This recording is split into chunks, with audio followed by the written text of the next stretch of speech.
to back up your photos on Google Photos. Firstly, you have to open the Google Photos app. Now, you can see here at the top your ID. Click on it and you can see here backup is off. Click on it.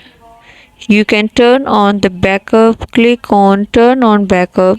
In this way, your backup is completed and your backup is turned on your device. Before this, just make sure watch the complete video and follow each step carefully to avoid forgetting anything and making mistake. Now move to the library. Click on the trash here. You can see here nothing in trash. When you delete anything from your Google Photos, that will appear in your trash. In this way you can restore your backup. Thank you so much. That was all. Please consider showing your support by commenting, liking, sharing and subscribing to our channel for more valuable content in the future.